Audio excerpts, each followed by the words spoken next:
What's going on, guys? JPB Duel here. Hope you guys are enjoying your weekend. And for today's matchup, we have an Adventure Springs versus a Rose Tenyi, with my opponent playing Rose Tenyi going first. Now, this hand is pretty good because we do have hand traps we can throw at our opponent's face in case he tries to go into combo, which he obviously tries to do. On the activation of Vishuddha, I instantly max C him, so my opponent did not have any negation towards that. He decides to end his turn with that itself. Now, a thing I keep repeating to you guys is that if you have Maxi in your hand, do not preemptively Maxi your opponent. Always try to activate Maxi in response to an activation that your opponent does that specials out a card on the field. So if your Maxi resolves, it's a guaranteed one card draw for you. Versus if you preemptively Maxi your opponent and if they just pass their turn, you get no card draws. So one card draw versus no card draw, you guys decide which way you want to do it. Up next, we have our turn. I draw into a Call by the Grave. I do not have a Point Kids combo starter card in my hand whatsoever. So what I end up doing is that I activate my Enchantress from my hand, even though I had a right in my hand, to try to bait out my opponent's Ash Blossom in case he had an Ash Blossom. Now here I misplayed a little bit. I missed out on 4k damage. Why I say I missed out is that I put both my token and Griffin in defense, even though this is turn 2 and I did have the Draco back bounce to bounce the Vishuddha off of the field. But by doing this, I was trying to play around Lightning Storm in case my opponent draws into one or runs one or has one in his hand. So we do miss out on 4k damage, but that's okay. It's not that big of a deal. It's not a game breaker for us at this point. We get our Call by the Grave and our Griffin set on the field. So we have Omni plus a negation for the Graveyard activation. He first specials out Vishuddha, goes into Monk of Tenyi. So obviously we have to Call by the Grave the Vishuddha. What the opponent would try to do is that activate Vishuddha from the graveyard and try to bounce one card on the field back into my hand. Now, if he had chosen to bounce the Griffin, we would not care about it. We could have put the Griffin back on the field that turn, but the opponent cannot be that bad. They cannot be that stupid. Obviously, the card they will choose to bounce will probably be the token or the face down set, which was my Call by the Grave at that point. Now, generally, if you draw into Draco back, and when I say generally, I mean 90% of the time when you draw into Draco back, it is a bad card to have in your hand. But in this specific scenario, since the Monk of Tenyi is a non-effect monster, you can attach the Draco back to it to bounce one card from your opponent's side.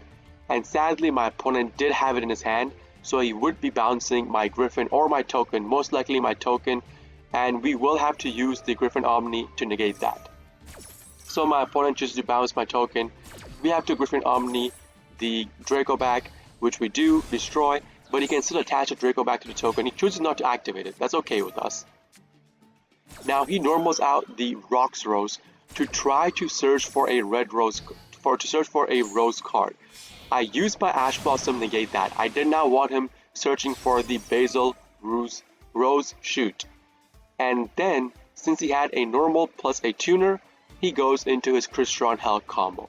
Now, usually you want to save your Ash Blossom for the Crystron Hulk, but since I already used it on my opponent's Rocks Rose, I cannot do that. But we still have a Nib in our hand, which is the only card I hope that goes through, and for my opponent to not have a Maxi or a Cross out in his hand. So right here, the opponent makes a big misplay. I don't know if you guys understand what just happened, so I'll explain to you real quick. What you should do in this scenario is that you go into your Olion instantly, go into Denlong, continue your combo from there, and after that you put your Jet Synchron on the field when you need it. You do not preemptively throw the Jet Synchron on the field before you even go into your combo, because once it's put on the field and your opponent kills it, that means you do not have a combo extension afterwards if your opponent gives you a Nib specifically to go into something else with the Jet Synchro plus the Nib. So big misplay on my opponent's part. He is gonna be putting the Jet Synchron on the field right now by throwing away a V-Shooter. This means that once I nib my opponent, and since he did not have a crossout, his whole play is dead. He has no way to combo extend after this whatsoever. So big misplay on my opponent's part right here. And that allows us to come back into the game. Now mind you, I have not drawn into a single Prankets combo starter card till now. I do have Instant Fusion in my hand. I had a way to combo extend if I drew into my Prankets combo starter card. Again, we never drew into it. So I activate my Faithful, search for Enchantress, get my right into the hand, summon a token, then we go into battle phase, kill off the nib token we gave our opponent, whack him in the face for 2k, and then we end our turn.